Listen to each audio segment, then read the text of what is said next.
ഇതെന്താ ഇത്? ഇതെന്താ?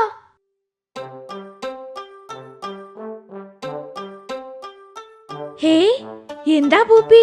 എന്താ നോക്കുന്നത്? എന്തോ നൂല് പോലുള്ള സാധനം എന്റെ ദേഹത്തൊക്കെ ഉടുക്കി. ഓ, ചിലന്തി വലയായിരിക്കും. ഞാനൊന്ന് നോക്കട്ടെ.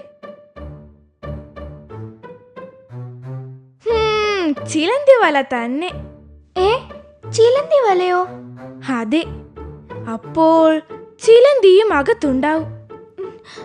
ഞാനൊന്ന് നോക്കട്ടെ.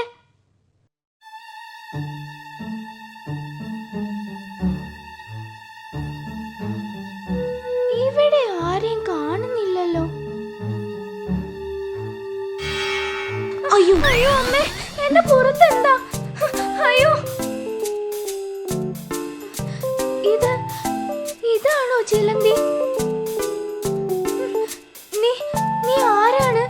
എന്തിനാ എന്റെ പുറത്ത് ചാടിയേ? ക്ഷമിക്കൂ എന്റെ ചങ്ങാതി, എന്റെ ചാട്ടം പിഴച്ചുപോയി. അങ്ങനെയാ ഞാൻ നിന്റെ പുറത്ത് വീണത്.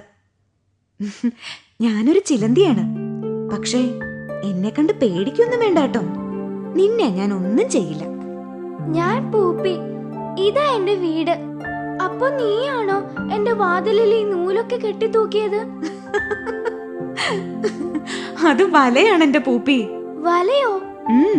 അതെ, വല തന്നെ. പട്ടുപോലെയുള്ള ഒരു തരം നൂല് കൊണ്ടാ ഞാനത് നെയ്യുന്നത്. ഈ വലയിൽ വീഴുന്ന ചെറു പ്രാണികളാ എന്റെ ആഹാരം. ഓഹോ, അങ്ങനെയാണോ? എന്നാൽ എന്നോട് ക്ഷമിക്കൂ ചങ്ങാതി. ഞാൻ നിന്റെ വലയൊക്കെ പൊട്ടിച്ചാ വെളിയിലേക്ക് പോയത്. അയ്യോ, അത് സാരമില്ല. അറിയാതെ പറ്റിയതല്ലേ. ഞാൻ ഇനിയും വല നെയ്തോളാം. ഇനി വാതിലിന്റെ വെളിയിൽ നെയ്തോളൂ. അപ്പൊ എനിക്ക് വെളിയിലേക്ക് പോവുകയും ചെയ്യാം, ചങ്ങാതിക്ക് ഒത്തിരി പ്രാണികളെ കിട്ടുകയും ചെയ്യും. ആ, അത് ശരിയാ. ആ പൂപ്പി, എനിക്ക് മറ്റൊരു ഉപകാരം കൂടി ചെയ്യാമോ? അതിനെന്താ, പറഞ്ഞോളൂ.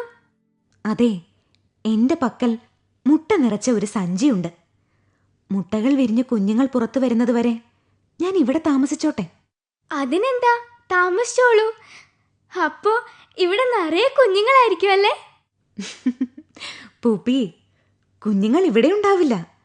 അവര് തനിയെ ജീവിക്കാൻ തുടങ്ങും. ചിലപ്പോ ദൂരെ എവിടെയെങ്കിലും. അയ്യോ, ദൂരെയോ? അതെങ്ങനെയാ പോവാ?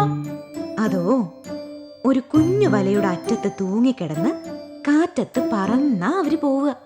ഹായ്, നല്ല രസമുണ്ട്. എനിക്കും അങ്ങനെ പോവാൻ പറ്റിയിരുന്നെങ്കിൽ. ഈ പൂപ്പിയുടെ ഒരു കാര്യം.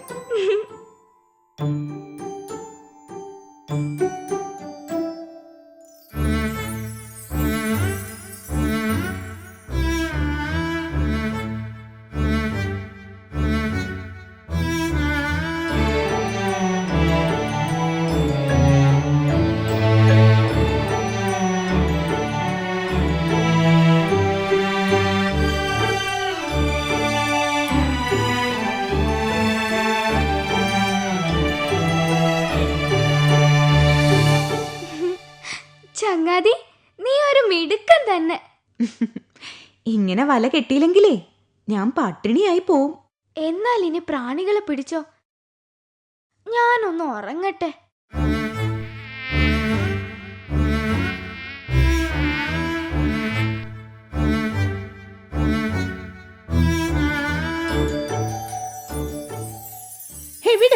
ഇല്ല, മാറി നിൽക്ക്. എനിക്കിത് വേണം. എന്റെ വല ഞാൻ തരില്ല. നിനക്ക് കൂടുണ്ടാക്കണമെങ്കിലേ നീ മറ്റെന്തെങ്കിലും തേടി പൊയ്ക്കോളൂ. ഇത് ഞാൻ തരില്ല. വിടാനല്ലേ തരില്ല എന്ന് പറഞ്ഞില്ലേ? മാറങ്ങോട്ട്. ഒന്ന് നിർത്ത്. എന്താണ് ഇവിടെ വഴക്ക്? ഇത് കണ്ടോ പൂപ്പി? ഇവൾ എന്റെ വല കൊത്തി പൊട്ടിക്കാൻ നോക്കുക. ഇത് കൊണ്ടുപോയി വേണം എനിക്ക് എന്റെ കൂട് ശരിയാക്കാൻ.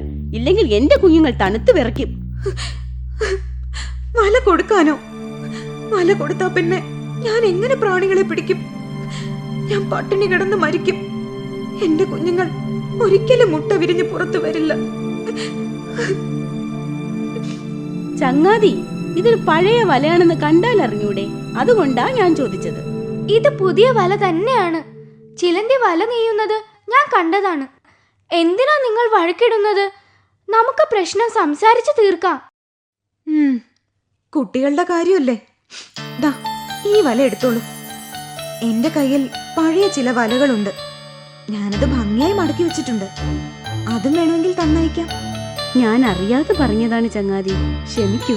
ഈ പുതിയ വല പൊട്ടിക്കണ്ട കേട്ടോ, എനിക്ക് പഴയത് മതി. വളരെ നന്നായി, ഇപ്പൊ പ്രശ്നം തീർന്നല്ലോ. ദാ ഈ വല എടുത്തോളൂ. ഇനിയും ഈ വഴി വരണം.